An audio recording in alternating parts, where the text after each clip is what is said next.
Bonjour à tous et ravi de vous retrouver pour un nouveau numéro de l'Expresso de Rassemblimo. Nous sommes en live, nous sommes mardi et nous sommes le 15 juin. C'est l'anniversaire de mon fils au passage. Donc bon anniversaire à lui, même s'il ne nous écoutera pas. Je lui aurais au moins souhaité. Ou alors peut-être qu'il se le regardera en replay un jour s'il devient agent immobilier. Donc ravi de vous retrouver pour ce nouveau numéro de l'Expresso de Rassemblimo. Je regarde que tout fonctionne bien dans notre groupe Facebook privé. A priori, c'est lancé. Je vous rappelle les petites règles d'usage avant de passer la parole à mon invité. Je vous rappelle de cliquer sur le lien qui se trouve dans le descriptif de cette vidéo pour que vous puissiez autoriser Facebook à afficher votre nom et votre photo de profil. Comme ça, avec Stéphane, on saura à qui on s'adresse pendant ce live. Je vois que ça grimpe. Vous êtes plus d'une vingtaine déjà à être connectés. Donc, faites-nous un petit coucou dans le chat. Ça y est, vous nous faites des coucous. Nickel. Voilà, pensez bien à cliquer sur le lien, comme l'a fait Céline. Salut Céline. Comme l'a fait Philippe. Salut Philippe. Voilà. Salut à tous et encore une fois, merci de votre fidélité à ce rendez-vous. Je vous rappelle, cliquez bien sur le lien pour qu'on puisse afficher votre nom et votre numéro de téléphone, j'allais dire, et votre photo de profil lorsque vous interagissez avec nous, comme François l'a fait, comme Cédric. Salut Cédric. Comme Floriane. Voilà. Merci à tous de votre fidélité. Merci. Salut Sonia. Salut Julien. Salut Ori. Qui nous dit salut Stéphane, j'attends tes conseils pour les négos qui bossent avec moi. Tu as le droit de tout dire, sauf qu'ils doivent rejoindre ces deux-ci. Voilà. Salut Ori. Salut Michael. Bon, allez, merci à tous en tout cas. Je vous ferai un petit coucou au fur et à mesure de ce live, mais continuez d'interagir avec nous et pensez à bien cliquer le lien qui se trouve dans le descriptif de la vidéo. Salut Joël. Yes, un mardi qui va bien commencer. Allez, je vous propose qu'on démarre ce live qu'on a déjà démarré avec quelques petites minutes de retard en accueillant notre invité du jour. Stéphane, est-ce que tu peux te présenter rapidement pour les conseillers qui vont nous écouter? Bien sûr, donc Stéphane Knopp, je suis conseiller immobilier depuis bientôt 3 ans, ça fera 3 ans au mois de septembre 2021. Je suis en Ardèche, à Soyons, à 7 km de Valence, dans la Drôme. Voilà, comme ça situe un peu mieux géographiquement et je suis l'heureux papa de trois garçons. Stéphane, merci beaucoup en tout cas d'avoir répondu présent à cette invitation. Pour redonner un peu de contexte, on se connaît un petit peu, puisque je me souviens exactement de l'endroit de notre première conversation téléphonique. J'étais place Masséna à Nice et tu te posais la question de savoir si c'était pertinent de rejoindre notre programme d'accompagnement et on était, je pense, fin 2019. Je ne dis pas de bêtises. Ouais, on était fin de... Ouais, moi j'ai commencé en septembre. Non, 2018. Tu as démarré en septembre 2018. Voilà, septembre et donc, on a dû se parler fin 2000. On s'est parlé quand du coup fin novembre-décembre 2018. Parce qu'en fait, la question que je me posais, c'était pas est-ce que c'est pertinent de rejoindre ton programme, parce que ça, je pensais que c'était pertinent, c'était par rapport au délai. Je venais de commencer, ça faisait 3-4 mois, même pas 3 mois. Et donc, je me demandais, est-ce que c'était pertinent d'y aller maintenant? Est-ce que j'allais pouvoir tout absorber et à mettre en œuvre un maximum de choses? Voilà. C'était ça la bonne question. Exact. Donc, fin 2018, je me souviens très bien de cette conversation, même si je ne me souvenais plus de la date. Et donc, on se connaît bien puisque tu as rejoint notre académie pendant un certain temps. Et puis ensuite, j'ai eu le plaisir de t'accompagner aussi en individuel. Et aujourd'hui, Auril l'a dit à demi-mot, même si on n'est pas là pour ça, tu as rejoint récemment Groupe C2I. Ouais. Le réseau de Julien Raffin, après avoir commencé chez Optimum. Tu as basculé chez Groupe C2I il y a quelques mois. Stéphane, est-ce que tu peux nous en dire un petit peu plus sur ton parcours qui est riche? Je n'ai pas donné ton âge, j'ai juste dit que ton parcours était riche. Tu peux évoquer le rap français, tu peux évoquer ce que tu veux, mais si tu peux nous donner un peu de contexte sur ton parcours professionnel et ce qui t'a amené aussi où tu te trouves aujourd'hui, parce que tu n'es pas natif de là où tu exerces aujourd'hui. Et c'est aussi une des choses qu'on va aborder pendant cette interview. Est-ce que tu peux nous en dire un peu plus? Oui, bien sûr. Donc, moi, je suis né il y a 51 ans en région parisienne et j'ai quitté la région parisienne il y a 3 ans, donc à l'âge de 48 ans. Enfin, il y a 4 ans plutôt, parce que, voilà, bref, j'ai été de télévendeur à directeur commercial dans une grosse structure qui vend des titres papier, maintenant des cartes pour aller déjeuner le midi. Voilà, donc grosse entreprise, gros parcours, très sympa, très bien. Et puis, à un moment où tu te dis que tu n'es plus en phase avec ce que tu as envie de faire, parce que j'étais beaucoup en réunion, j'étais pas sur le terrain, voilà, je prenais des décisions sans aller sur le terrain, donc ça me semblait pas très logique de décider de l'action commerciale de je sais pas, une cinquantaine de commerciaux alors qu'on n'était pas vraiment sur le terrain. Bref, le problème des grosses entreprises, on va dire. Et donc, du coup, la région parisienne aussi me convenait plus. Voilà, j'avais envie de changer d'air. Mes parents sont dans la Drôme. Ils sont partis il y a 25 ans, donc j'avais envie aussi de me rapprocher de mes parents. Et puis, j'avais surtout envie de concilier un peu mieux la vie professionnelle et la vie personnelle, notamment donc, pour être un peu plus présent avec mes enfants. Et donc, il a fallu que je lutte déjà. J'ai fait une grosse négociation à la maison, en interne, pour convaincre toute la famille qu'il fallait qu'on aille vivre alors, autour de Valence, parce qu'au début, voilà, le point de chute, c'était Valence et ses alentours. Parce que mes parents, donc encore une fois, sont à côté, et que c'est une région du coup que je connais, puisque j'y vais depuis 30 ans très, très régulièrement. Voilà, donc du coup, là, c'est gros changement. Changement de poste, changement de vie, changement de maison, etc. Avant d'être conseiller immobilier pendant 8 mois, j'avais ouvert une franchise de construction de maisons individuelles. Alors là, gros bid, voilà, gros échec. Bon, là, ça a été très tendu et il y avait deux options, hein. C'est soit je me disais que j'étais nul et que je retournais dans le monde du salariat, soit je me disais que non, il fallait que je continue et que j'avais encore un an là de trésorerie et que c'était le moment ou jamais. Donc c'est la deuxième option pour laquelle j'ai opté. On avait acheté une maison, donc le retour en arrière n'était pas possible. Donc ça aide aussi parce que si tu veux, quand tu es au pied du mur, bah tu y vas. Tu as brûlé les bateaux, quoi. Eh ouais, ça y est, tu es en mer, donc il faut que tu y ailles. Donc, et du coup, le lien entre la construction de maisons individuelles et conseiller immobilier, bah, c'est le logement. Voilà. Et donc, du coup, j'ai regardé quel réseau pourrait me convenir et je me suis dit, pendant un an, je fais ça à fond et puis on verra si ça paye ou pas. Voilà. Et donc, en septembre 2018, j'ai intégré donc, oui, le réseau Optimum avec un programme de formation qui me paraissait bien. C'était mes critères de sélection à l'époque. Et une boîte qui était à l'époque aussi un peu plus à taille humaine, parce que pour moi, c'est important. Et voilà. Et donc, je me suis lancé en septembre 2018. Là, comme tout le monde, hein, prospection au sens large. Donc, pige, flyer, réseaux sociaux et puis tissu local, le tissu associatif local, puisque là, tu arrives dans un village de 2200 habitants, personne ne te connaît. Si tu veux, donc, quand tu es au pied du mur, encore une fois que tu n'as pas le choix, tu t'aperçois que tu fais plein de choses parce qu'il n'y a pas de confort, donc il faut y aller. Il faut te créer ton écosystème. Et donc, voilà ce que j'ai mis en place dès le début. Et puis, voilà, premier rendez-vous sur des piges, premier mandat semi-exclusif, parce que à l'époque, le gars m'avait dit non, je veux au cas où conserver, puis en fin de compte, il avait rien fait, c'est moi qui ai vendu sa maison, mais ça, c'était cool, parce que la première vente était une pige. Donc ça, c'était plutôt bien. Et puis, très vite aussi, j'ai continué à me former, donc j'ai refait des formations tout le temps chez Optimum. Il y en avait assez régulièrement, donc j'y allais. Je descendais à Montpellier, à Avignon, parce que c'est de là que je dépendais. J'ai pris un coach même en interne chez Optimum, un gars qui était sur Valence, qui m'a mis vraiment le pied à l'étrier pour tout ce qui était très fonctionnel. J'insiste là-dessus parce que la formation, pour moi, c'est extrêmement important. C'est un métier que je découvrais. Alors évidemment, j'ai des bases commerciales, parce que ça fait 25 ans que j'étais dans une fonction commerciale. Mais il fallait vraiment que je me forme au métier de l'immobilier avec l'urbanisme, mais aussi aux techniques de commercialisation, de vente liées à ce métier. Donc j'avais peut-être une facilité pour l'engranger, si tu veux, mais n'empêche que c'était une découverte pour moi. Et puis donc ce fameux coup de téléphone fin novembre, début décembre, peu importe, où je te dis, voilà, est-ce que tu crois que pour moi que ça va être vraiment profitable ou est-ce que j'attends encore 6 mois ou un an? Et donc j'ai intégré maintenant on dit l'académie, mais à l'époque c'était un programme, mais donc j'ai intégré l'académie au mois de janvier 2019 sur l'année. Voilà. Ouais.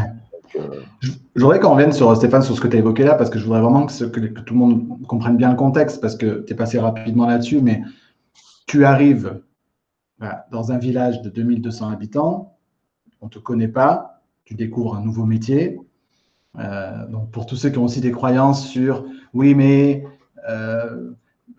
telle ou telle ville, oui, mais l'expérience, oui, mais peut-être tu connais déjà des gens, oui, mais tu cumulais quand même pas mal de handicaps dans cette profession de conseiller en immobilier, hein, puisque tu es arrivé vierge, finalement, personne ne te connaît, tu ne connais pas le métier. Une deuxième expérience entrepreneuriale, mais c'est les débuts en tout cas de ton aventure entrepreneuriale.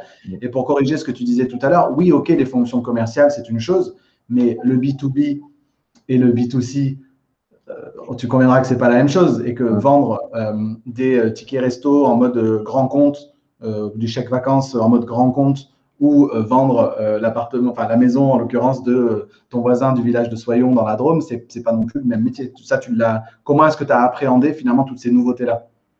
Il y a deux choses. Un, sur le changement de métier et de localisation.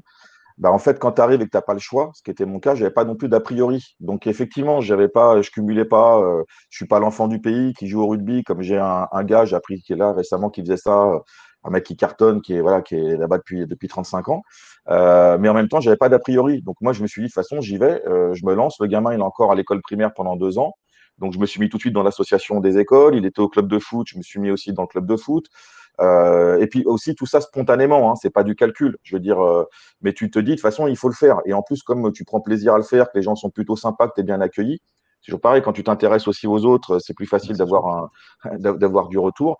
Et puis, tu te dis, bon, bah voilà, maintenant, je quadrille mon secteur, comment est-ce que je fais? Pas d'a priori sur la concurrence, puisque moi, en plus, de toute façon, c'est un sujet pour moi qui n'est pas un sujet à la concurrence, parce que, enfin, c'est pas pédant ce que je veux dire, mais ça ne m'intéresse pas, dans le sens où moi, je veux faire mon truc, je fais mon business, je fais mon chemin. Quand je croise un concurrent, j'en croise un, ou un confrère, peu importe, parce que j'ai aussi des confrères et des consoeurs. Mais je veux dire, ça ne m'intéresse pas. Donc là, il y avait une fille qui était dans le village, donc 2200 habitants. Très bien, on s'est rencontrés là. D'ailleurs, on a fait une vente ensemble, donc super, tout va bien. Mais peu m'importe si tu veux, il n'y a pas de bon ou de mauvais secteur. Ça, c'est le genre de truc. Je m'en rappelle, j'ai pas mal de collègues qui m'en parlaient. Si tu as de la concurrence, c'est que tu as du business. S'il n'y en a pas, bah, les concurrents, ils resteront pas. Enfin voilà, donc fais ton chemin, quoi, avance. Moi, si tu veux, voilà, l'idée, c'est vraiment d'avancer avec des méthodes auxquelles je crois et puis de les appliquer, c'est tout. Voilà, je veux dire. Donc, je ne me suis pas posé 36 000 questions parce que de toute façon, je n'avais pas le droit et je n'avais pas le choix. Donc, donc voilà, donc j'ai avancé là-dessus.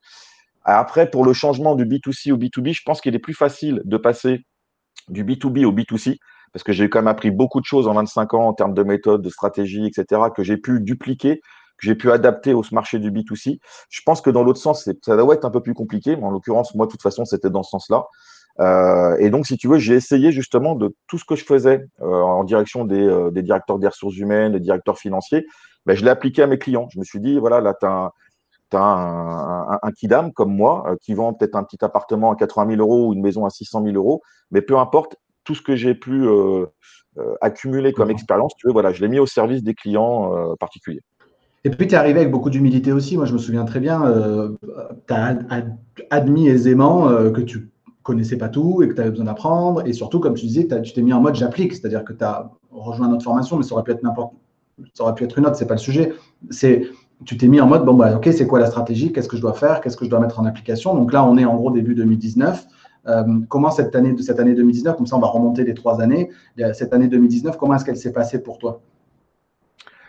Ça s'est bien passé enfin, dès le début. Donc, il y a une montée en puissance, bien sûr. 2019, je fais 16 ventes. Donc, de septembre 2018 à décembre 2019, donc un peu plus d'une année, parce que ma première vente, elle tombe en janvier 2019, l'acte authentique. Ouais. Beaucoup à l'époque de ventes qui sont issues de prospection, donc pitch téléphonique, de flyers. D'ailleurs, je me rappelle des discussions aussi qu'on avait eues là-dessus, où j'avais des bons taux de retour sur flyers. Pourquoi? Je ne sais toujours pas pourquoi, mais peut-être parce que les autres n'allaient pas boiter sur le secteur, c'est possible. Voilà, donc non, ça se passe bien. C'est une grosse année d'apprentissage.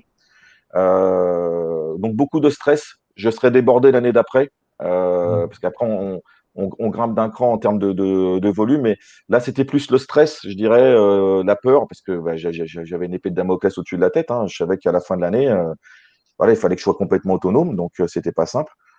Mais garder le cap, ouais, beaucoup de formations. Par contre, c'était une année vraiment où je me suis beaucoup formé. D'ailleurs, je continue toujours à me former. Il y a encore un mois, j'étais à une formation interne chez C2I sur créer son écosystème de prospection au quotidien. Voilà. Donc, et de grosses piqûres de rappel. Donc, je suis reparti avec une feuille de trucs à faire que je fais pas. Parce qu'il y a plein de choses que je fais pas en plus. C'est ça qui est grave. Non, c'est pas, non, c'est pas grave. On peut pas tout faire. Mais je sais qu'on en a souvent parlé. Donc, 16 ventes en 2019. Ouais. En termes de volumétrie de mandat, est-ce que tu te souviens un petit peu d'exclusivité, etc. Est-ce qu'il y a eu un shift aussi par rapport au sujet d'exclusivité en cours de route, il me semble? Ouais, les discussions où j'étais super content de prendre un mandat simple, mais où j'étais tout seul, où il n'y avait que le propriétaire face à moi. Ça, c'était une gifle, hein. Ce jour-là, je me rappelle, on était en coaching, je te le dis. Non, mais c'est super, c'est un mandat simple, mais je suis en exclusivité parce que je suis tout seul et il n'y a que lui qui vend en particulier. Et toi, je vois ta tête, la tête que tu fais, je me dis, voilà, j'ai dit une grosse connerie. Ah, effectivement, tu m'expliques très rapidement que c'est le pire, c'est la pire des solutions. D'ailleurs, ça, c'est le mandat maintenant qui est interdit, hein, clairement. Enfin, ça a été tout de suite, hein, derrière, c'était interdit. Je ne travaille pas contre vous, donc stop. Ça, c'est vraiment, on parlera peut-être de référence, de standards que tu te fixes. Ça, c'est interdit, clairement. Je prends encore quelques mandats simples. Voilà, ne m'en voulez pas. Je dis ça pour Julien parce que, voilà, donc ça m'arrive quand c'est des recommandations, etc. Et que c'est déjà en mandat. Mais oui, oui, là, il y a un vrai déclic, si tu veux. Et le déclic, c'est bah, j'ose, j'y vais, quoi. Et j'explique au client, dans sa logique à lui, bien évidemment, que l'exclusivité, c'est pas moi qui veux de l'exclusivité. Je dis, c'est pour vous que je vous propose de l'exclusivité. C'est pas pour moi.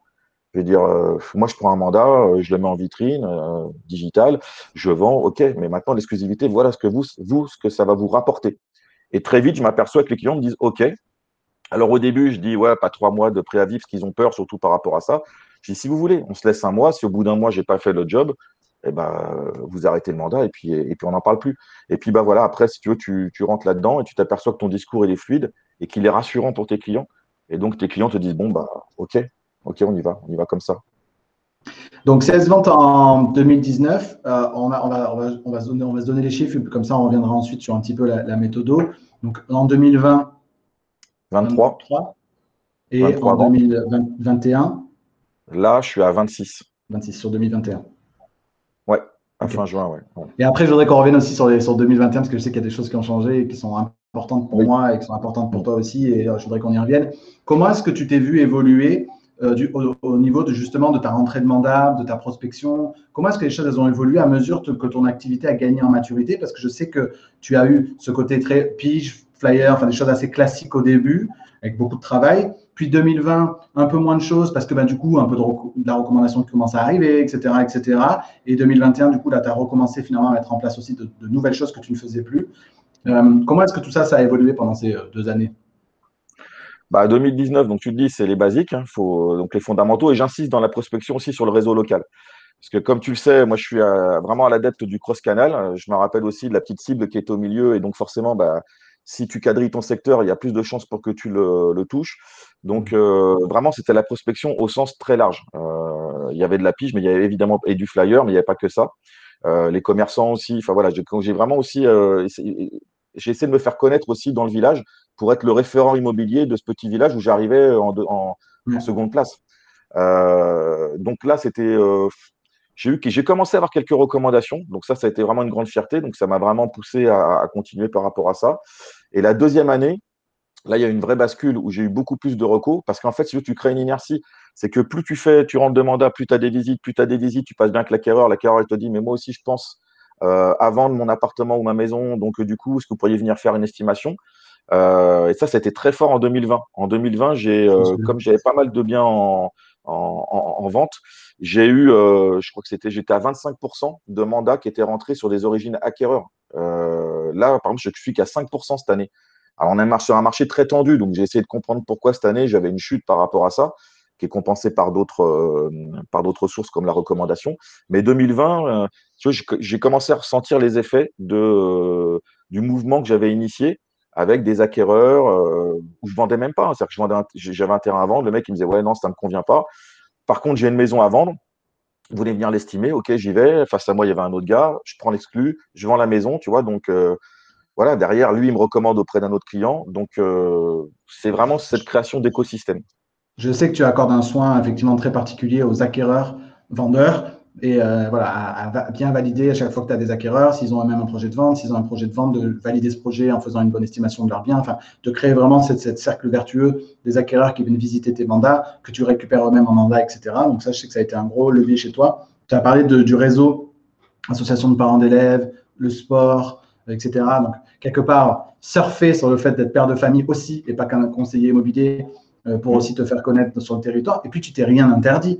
Le panneau à l'entrée du village, les baguettes de pain, dans cette logique qu'on appelle ensemble cross-canal, ça a vraiment été je veux qu'à un moment donné, on puisse me dire, et je sais que ça t'est arrivé du coup, on te voit partout ou on vous voit partout, parce que l'objectif, c'est vraiment que les gens puissent associer ton image à ta profession. Et toi, tu as vraiment fait ton parti pris de mixer des choses très locales, très ancrage local, le petit panneau à l'entrée du village, les commerçants, tes réseaux d'influence locaux, couplé avec le digital, puisque c'est aussi le moment où tu t'es mis à faire un petit peu des vidéos sur les réseaux sociaux, etc. Hop là. Et où on t'a commencé à te dire que, enfin, tu as commencé à pouvoir réunir le meilleur des deux mondes. Ouais, c'est exactement ça. C'est vraiment le cross-canal. Il faut rien, enfin, il faut rien négliger, hein. Tout est une succession de détails. Moi, quand tu as un voisin à la fête des voisins, donc au bout un an et demi, parce que c'était plus tard que prévu, donc au bout d'un an et demi qu'on était installé, le mec me dit, ah, mais de toute façon, je vous ai vu sur Facebook. Je me dis, comment ça, il m'a vu sur Facebook? Oh, ouais, la petite vidéo du matin, un petit live pour dire des choses. Du coup, bon, on sait que ça booste, etc. Et le gars, bah, il me suivait sur Facebook, jamais un like. J'avais jamais rien vu de lui. Je savais même pas que le mec me suivait. Et il me dit, ouais, je vous ai vu sur Facebook. Ou des gens, là, là, le top, c'est quand les gens te disent, quand je leur dis, mais vous m'avez connu comment? Et qu'ils disent, je sais plus. Je sais pas si c'est la boulangerie, le panneau, les panneaux vendus, parce que les panneaux vendus, là, ça m'a ramené 3 mandats et 3 ventes d'ailleurs, du coup. Bah, c'est sûr que quand tu as des panneaux vendus partout dans ton village, plus un petit panneau publicitaire, où j'ai mis 4 mois à aller voir le propriétaire pour lui demander l'autorisation de mettre un panneau, hein. Donc, tu vois un peu les, euh, comment Ouais, dire, mais les freins. bien sûr, les croyances que tu as. Ouais, ouais. Je me dis, ah, mais je vais y aller, je suis qui pour lui demander ça? Et puis s'il me dit non, ouais, mais s'il me dit oui. Donc, et j'y vais, le gars me dit oui, il me dit, et c'est 250 euros à l'année. Et là, tu fais, waouh, ok, super, quoi. Et tu es à l'entrée du village et il y a la grosse boîte à côté de plomberie et toi, tu es juste à côté. Et voilà, c'est top. Alors après, est-ce que ça m'a ramené du business? J'en sais rien. Mais quand on me pose cette question-là, j'ai envie de dire, j'en sais rien, mais ce que je sais, c'est que ça me fait pas de mal. Donc, donc je suis là. Et si j'étais pas là, ça pourrait être quelqu'un d'autre. Donc, je suis en place et c'est bon. Il y a Stéphanie, alors on a des commentaires, des questions, puis après je voudrais qu'on revienne sur un autre sujet. Donc on a Olivier, toujours là pour nous faire la petite blague. Donc théoriquement en 2102, tu devrais faire 402 ventes par an, si c'est des maths pures. Donc on sera là tous les deux pour faire Bien l'interview. sûr. Stéphanie qui nous pose une question que je pense qu'il est vraiment important qu'on aborde ensemble parce que je sais que c'est un truc sur lequel tu n'as jamais lésiné. Et je pense que en termes de maturité entrepreneuriale, c'est très important qu'on aborde ce sujet-là pour les conseillers immobiliers qui nous écoutent. C'est que tu as parlé d'investissement dans de la formation. On parle là de différentes choses que tu as mises en place en termes de prospection. Stéphanie nous demande quel est ton budget prospection par an parce que, et je sais que toi, tu es dans cette logique d'investissement et de retour sur investissement, d'analyse de ce que ça apporte pour savoir si c'est pertinent ou pas pertinent, c'est important. Et je voudrais vraiment qu'on aborde ce sujet parce que pour moi, un conseiller immobilier qui a cette logique entrepreneuriale, c'est aussi un conseiller immobilier qui investit dans son entreprise, comme n'importe quel entrepreneur. Et je sais que ça, c'est un sujet sur lequel tu n'as jamais eu trop de crainte. Est-ce que tu peux nous en dire plus? Oui, bien sûr. Et L'année l'évolution, 2019, et l'évolution, ouais, si tu l'as, voilà. Parce qu'aujourd'hui, tu peux te permettre des choses que tu ne pouvais pas te permettre en 2019, etc. c'est clair. 2019, j'ai dû investir 1000 euros, essentiellement ce panneau, essentiellement des sacs à pain. Après, le reste, et puis enfin, avec les flyers, peut-être un peu plus, j'exagère, peut-être aller à 2000 euros, parce que tu vois, je mettais juste vraiment le budget com, le budget pub, on va dire. Donc, budget com, je devais être à 2000 euros. Je faisais mes petits flyers moi-même, voilà, j'imprimais ça sur les différents sites qu'on peut avoir. Par contre, c'était régulier, quoi. Donc, voilà, tous les mois, il fallait que j'arrose. Le petit panneau, 250 euros à l'entrée du village par an, c'est top, parce qu'aujourd'hui, je suis dans une autre ville à côté à 250 euros par mois. Mais ça, c'est venu après, c'est venu que cette année, hein, parce que du coup, j'ai décidé d'attaquer cette ville. Euh, voilà, les sacs à pain, alors, je l'ai fait. Du coup, je fais travailler un gars chez moi qui fait quelques travaux. Le gars, on fait de la rénovation et on en discute, on sympathise. Je lui amène des chantiers. Lui, il me fait des devis quand j'en ai besoin. Et puis, je lui parle des sacs à pain. Il me dit, ah, bah, moi, ça m'intéresse. Et donc, du coup, bah, plutôt que d'avoir ma tête sur les deux côtés de la baguette, je l'ai que d'un côté, pardon. Lui, il a de l'autre côté. Donc, ça me coûte 200 balles pour 10 000 sacs à pain ou 250 balles, je ne sais plus à l'époque. Donc, tu vois, c'est des petites choses comme ça. Donc, pas beaucoup comme en 2019, mais le strict minimum, parce que de toute façon, enfin, c'était obligatoire. Tu vois. Dès que j'avais une vente, je réinvestissais obligatoirement une partie, soit en formation, soit en com. 2000, 2020, là, moi, j'ai grimpé d'un cran. J'ai aussi boosté un peu sur les réseaux sociaux. J'ai commencé à travailler sur ouais, un peu d'image digitale, mais là, c'est un gros chantier. C'est vraiment le gros chantier là, sur lequel je suis encore cette année, parce que de par mon âge avancé, je suis pas autant à la pointe de la technologie que des conseillers un peu plus jeunes. Euh, donc faut qu'on m'explique bien les choses, tu vois, avec des termes, toi, que je puisse comprendre, pas des termes trop techniques. Et là, en 2021, j'ai bien investi parce que l'objectif, c'était de faire les mêmes ventes, mais en travaillant trois quarts de temps. Donc, l'objectif, c'était de mieux travailler, parce que j'ai une année 2020 où je me suis bien investi, parce que je voulais aller faire cet objectif de 200 000. Hein. Voilà, on se l'était fixé dans le cadre du programme de coaching individuel.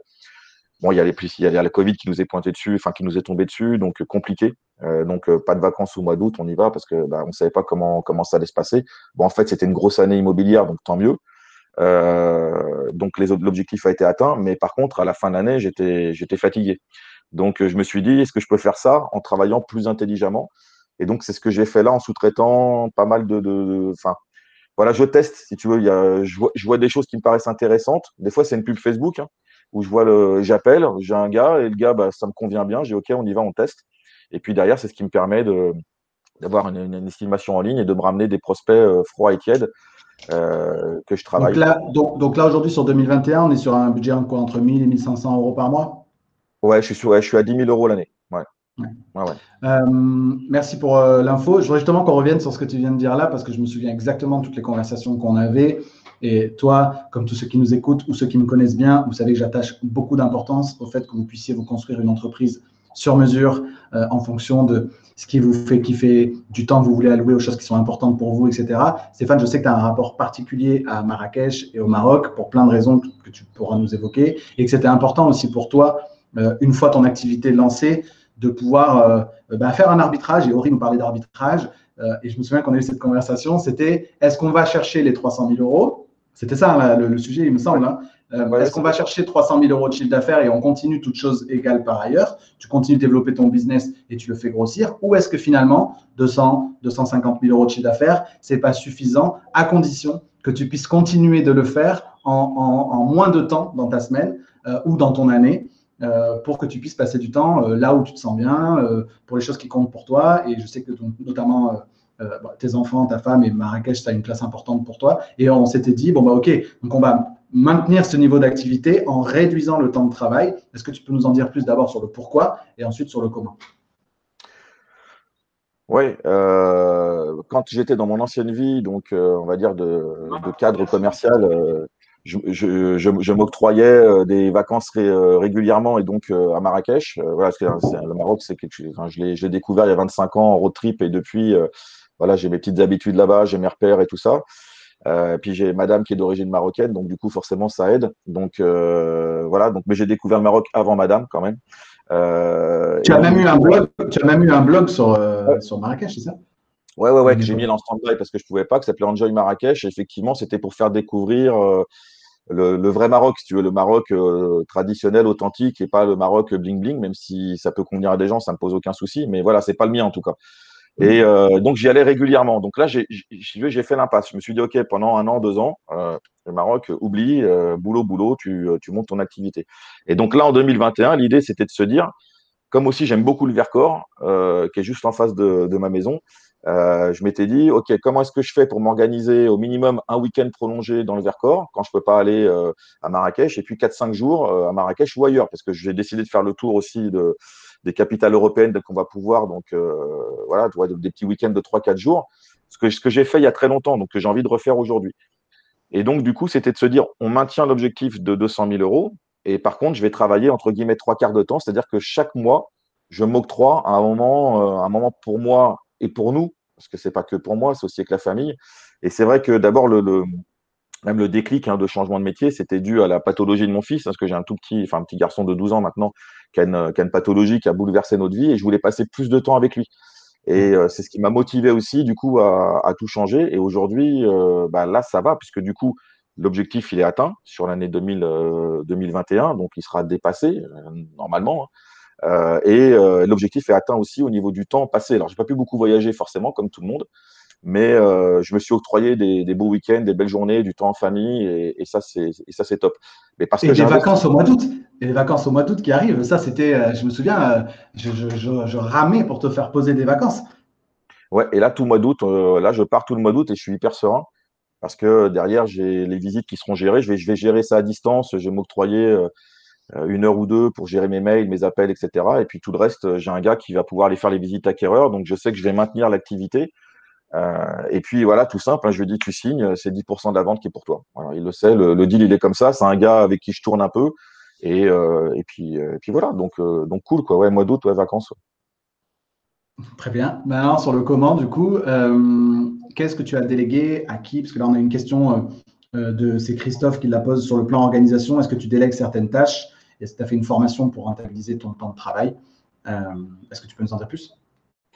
Alors, des formations pas payantes, mais oui, j'ai fait des formations avec les blocs-temps, etc. Donc ça, je m'applique une certaine rigueur, parce que moi, je suis pas du tout rigoureux par rapport à ça. Vraiment pas. Je suis vraiment la caricature du commercial. Et donc, du coup, je m'impose des blocs-temps. Alors, ça bouge un peu, mais au moins, j'ai quand même une base, ce que j'avais pas du tout auparavant. En termes d'organisation. En termes de sous-traitance, je travaille avec ma femme, donc depuis le début de l'année. En fait, elle a toujours été derrière moi, mais là, officiellement, on va dire qu'elle m'aide sur toute la partie administrative. Donc, une estimation, moi, je lui donne tous les éléments et c'est elle qui met tout en forme, sachant que ça me prenait 3/4 d'heure, 1 heure à faire. Donc, quand tu sais que là, cette année, je dois être à 70 rendez-vous vendeurs, tu vois en nombre d'heures, c'est quand même, voilà, c'est quand même Bien sûr. un sacré nombre d'heures économisées.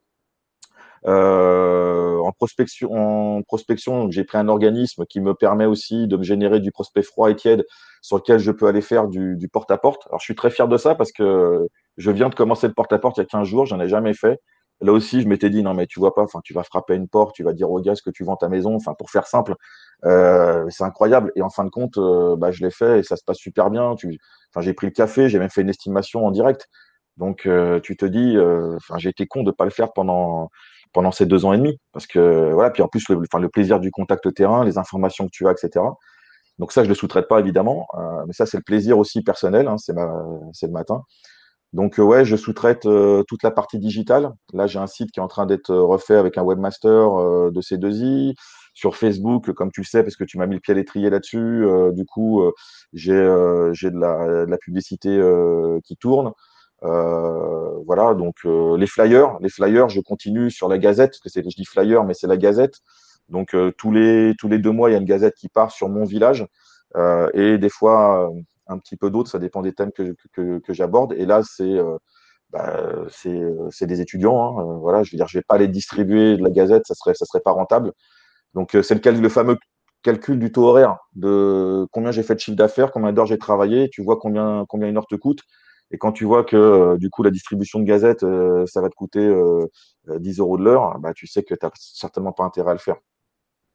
OK, donc délégation de l'admin, Oui, la partie un peu rédaction, en tout cas des avis de valeur, parce qu'il y en a beaucoup, les flyers et la com digitale, finalement, mm. voilà, qui aujourd'hui, en tout cas, sont délégués pour répondre à la question aussi de Philippe et à la question de Christophe. C'est quoi le projet, Stéphane? C'est quoi la suite pour toi au C'est niveau une des bonne choses? question parce que je me pose, parce que c'est une question que je suis en train de me poser et je vais en discuter. Je pense que j'en discuterai pas tout de suite, mais après avec Julien, du coup, parce qu'il y a un objectif. Enfin, t'étais toujours pris entre ta qualité de vie et puis le côté aussi compétiteur, où tu as toujours envie de faire plus.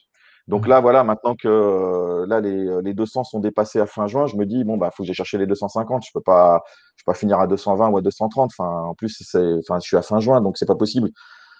Donc il y a ça, tout en réservant, on a bien, j'insiste là-dessus, hein, en travaillant, au mois d'août, je pars en vacances, quoi, voilà, clairement. Et puis je m'octroie ces petits week-ends. Je vois une question là sur justement est-ce que j'ai une équipe? Non, j'ai pas d'équipe. J'ai des gens avec qui je vais collaborer. Une fille qui fait de la chasse immobilière. Là, un gars qui débute dans l'immobilier et qui a pas d'a priori, qui a envie. Et puis humainement, c'est bien passé, donc je lui file un coup de main. Et du coup, lui aussi me file un coup de main. C'est lui qui va faire mes visites acquéreurs. Donc, mais j'ai pas envie de monter une équipe parce que je l'ai fait pendant. Voilà, j'ai eu une équipe, des grosses équipes pendant très longtemps.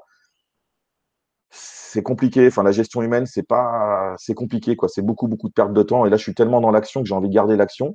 Maintenant, je me pose des questions quand même sur 2022, 2023, à Ouais. voir comment je peux structurer tout ça.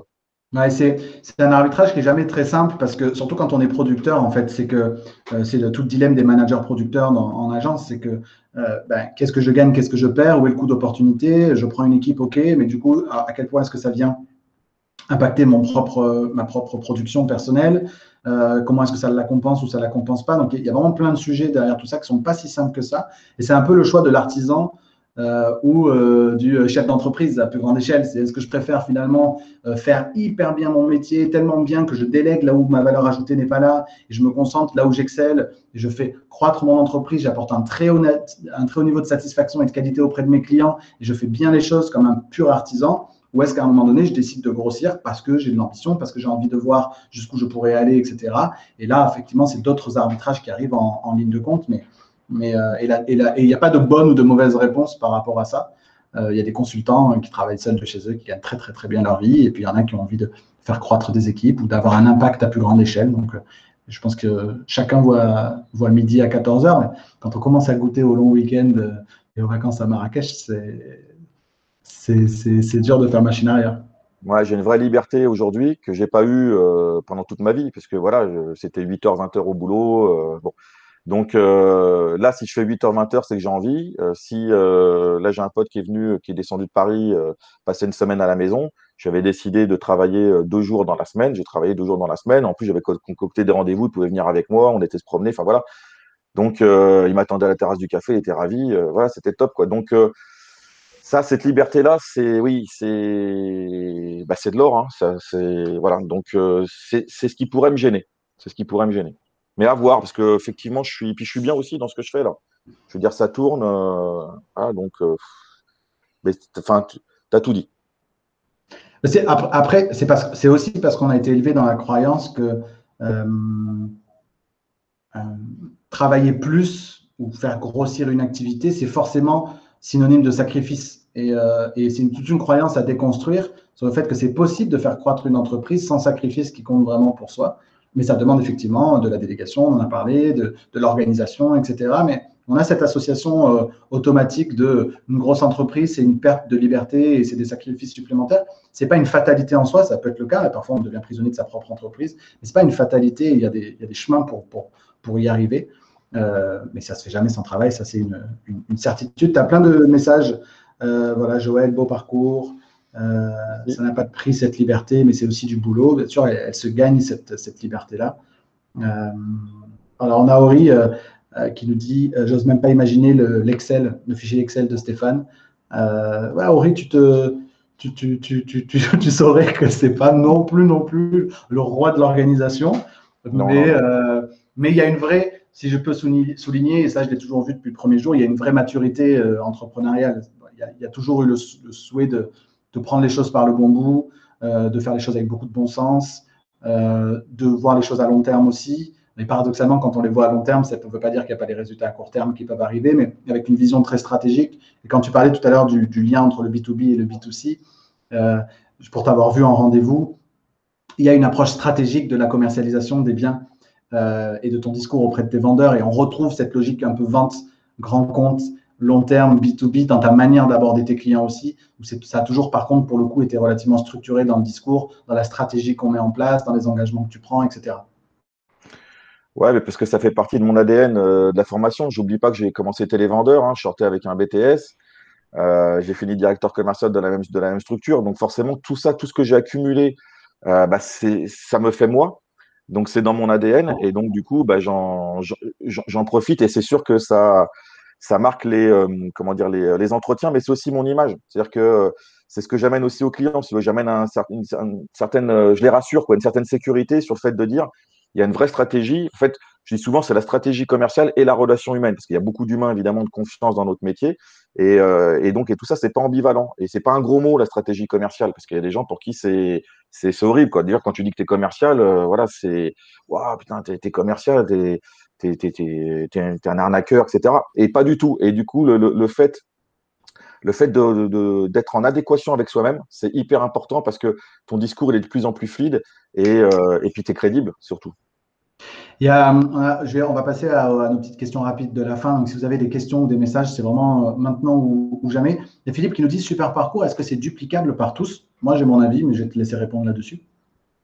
Moi, je serais tenté de dire oui, c'est oui, parce que enfin, j'ai rien de plus qu'un conseiller immobilier qui arrive. Il faut avoir envie, c'est évident. Il faut avoir soif d'apprendre. Il faut tenir, parce que c'est la durée. Hein. Moi, je déconnais là-dessus avec Julien il n'y a pas très longtemps, où je disais, il y a le père d'un pote qui était un vieux monsieur plein de bon sens qui m'avait dit l'important c'est de durer. Bah, voilà, donc même si tu ne vois pas forcément les résultats au début, il faut t'accrocher et il faut persévérer. Je veux dire, le coup de Facebook, le mec qui te dit qu'il te suit, qui t'a vu alors qu'il n'a jamais mis un like, jamais rien.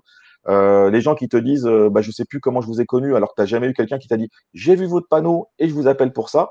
Donc, faut aussi y croire, il faut vraiment avancer, puis et avec de la méthode. Moi, je ferai vraiment le quadrillage. Moi, c'était vraiment ça. Je me suis dit, je veux quadriller mon secteur, mon village, et puis si je peux, je vais aller m'étendre un petit peu, mais en étant très modeste, parce que je vais pas aller me perdre, parce que ça serait le risque, hein, et exploser en plein vol. Voilà, donc, et je reste sur les fondamentaux. Tout à l'heure, je voyais par rapport au tableau Excel, j'ai 2 tableaux Excel. J'en ai 2, mais c'est les fondamentaux. C'est mon activité commerciale avec ma performance sur la prise de rendez-vous, de rendez-vous vendeur et de mandat. Et puis l'autre, c'est ma trésorerie, hein, avec ce que je gagne, ce que je dépense. Voilà, donc. Ouais, je pense qu'il y a Sébastien qui résume bien en disant il faut s'inspirer et pas dupliquer. Pour répondre à Philippe, est-ce que ce qu'a fait Stéphane, c'est duplicable? La réponse est 100% oui, parce que pour le coup, ça a été uniquement des fondamentaux et comme Stéphane a dit, de la ténacité, de ne pas lâcher, et cette volonté de se rendre visible et incontournable sur son secteur. Est-ce que c'est duplicable? Oui. Chacun a sa personnalité, celle de Stéphane, c'est celle de Stéphane, et vous pouvez, et chacun d'entre vous va pouvoir incarner son entreprise et son message avec son propre socle de valeur et sa propre personnalité. Mais fondamentalement, ce qu'a fait Stéphane, c'est mettre en application stricto sensu les fondamentaux du métier, qu'il a eu l'humilité de bien vouloir apprendre par ailleurs aussi. Et ça, pour ça, c'est tout à fait duplicable. Mais pour ça, Philippe, du coup, a priori, tu es au bon endroit dans nos programmes d'accompagnement. Bruno, bel exemple, le frein de la majorité des conseillers indépendants étant de ne pas investir. Voilà. C'est vrai que quand je parle de maturité entrepreneuriale, je pense qu'une des grosses réussites de Stéphane, ça a été de réinvestir dans le développement de son entreprise pour venir amplifier la boule de neige qu'il était en train de créer. Stéphane, c'est quoi pour toi l'agent immobilier idéal en amont, la qualité numéro 1? Ah, question piège.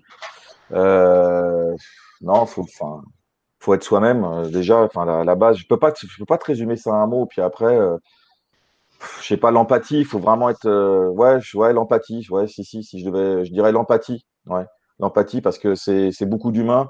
Bon, les 4D, hein, de la vente immobilière, moi, c'est un truc qui m'avait frappé lorsque j'avais fait les fondamentaux là chez Optimum. Je me suis dit, ah ouais, en fait, il y a quand même 3 fois sur 4 où le mec, quand il t'appelle pour vendre sa maison, c'est quand même pas des super nouvelles. Donc, ouais, faut être dans l'empathie, il faut vraiment se mettre à leur place. Pour autant, il faut garder sa ligne de conduite et sa méthodologie. Je me rappelle aussi d'un rendez-vous qu'on avait fait ensemble sur une pige où je t'avais dit comment j'aborde le truc. C'est une pige qui a été prise par une société. J'y vais comment? Mais tu m'as dit, mais comme d'habitude, pourquoi tu veux changer ce que tu fais d'habitude? Ouais, mais parce que là, c'est pas. Tu t'en fous. Tu fais table rase et tu y vas. Et c'est toujours ce que je fais depuis et c'est ce qui fonctionne, quoi. J'ai jamais personne qui m'a dit, mais pourquoi vous me parlez de ça? Donc, ouais, mais l'empathie, l'empathie. En même temps que tu nous as raconté ça, je me souvenais d'un rendez-vous qu'on avait fait ensemble chez un couple avec un perroquet, pas mal d'animaux, un perroquet un peu fatigué qui essayait Ouais. de me choper le pull à travers la cage. Voilà, on avait bien rigolé. Stéphane, est-ce que tu as une ressource pour les conseillers immobiliers qui nous écoutent, qui nous regardent, un livre ou autre? Je viens Je ne suis pas d'acheter. sûr. Non, moi je lis pas beaucoup malheureusement. Voilà, Enfin, c'est pour ça. je lis plus beaucoup. Donc là, j'ai acheté le fameux livre de Keller Williams que donc j'ai mis le nez dedans. Alors, le dernier livre que j'avais lu, c'était le tien, forcément. Mais voilà, non, je lis pas beaucoup. Par contre, je suis beaucoup sur tout ce qui est digital. Donc, je me nourris vraiment de beaucoup de Facebook et maintenant du coup des chaînes YouTube. Et c'est pareil, j'écoute, voilà, je m'inspire de parcours, et à chaque fois, tu prends une petite astuce, tu prends un truc en plus qui va t'aider. Donc, voilà, c'est pareil le soir ou le matin, ça dépend comment je suis luné. Mais je me fais une petite vidéo, je me fais un truc et forcément, je me note quelque chose. On a beaucoup de conseillers là qui nous parlent de coups de boost. Donc après cette interview, la force tranquille, merci pour ton intervention, ça booste fort. Euh, Bon coup de boost et de motivation suite à cette interview. Alors, on a Julien qui demande, est-ce que tu peux nous recommander du coup plutôt une chanson de rap? Parce que tu n'as pas voulu en parler. Je t'ai tendu la perche tout à l'heure, tu n'en as pas parlé. Ouais, bah oui, issu de la banlieue parisienne, tu sais, on va être dans les clichés, donc forcément, j'ai baigné dans le hip-hop assez jeune.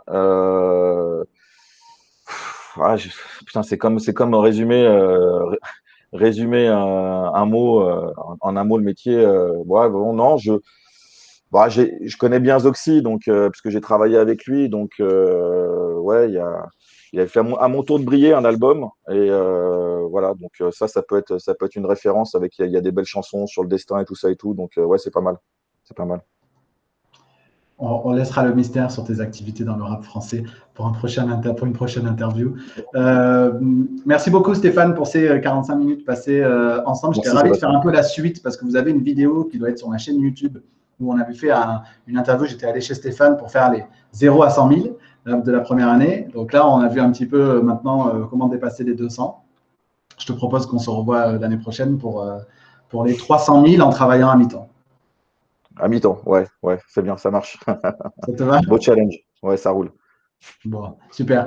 Merci à toi Stéphane, merci à tous encore une Merci. fois pour votre fidélité à ce rendez-vous. La semaine prochaine, on sera le 22 juin.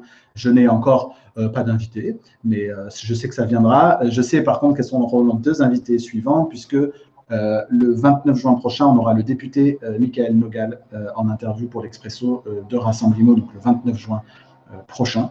Et puis le mardi qui suit, on sera avec Marielle Cazot et on parlera des places des femmes dans l'immobilier. Voilà. Et donc, je vous retrouve mardi prochain à 9 h pour un nouveau numéro de l'Expresso de Rassemblement. Plein de gens qui sont là pour te remercier pour cette interview, Stéphane. Merci encore une fois beaucoup pour le temps accordé. Je te souhaite une belle journée. Merci. Je vous dis à tous de passer une très, très belle semaine. Julien me demande où on en est avec Stéphane Plaza. On avance petit à petit. On finira bien par y arriver. Ça arrivera peut-être au mois de septembre. Mais je suis sûr qu'on y arrivera un jour. Merci à tous de votre présence. Je vous dis à très bientôt et je vous souhaite une très belle semaine. Ciao, ciao.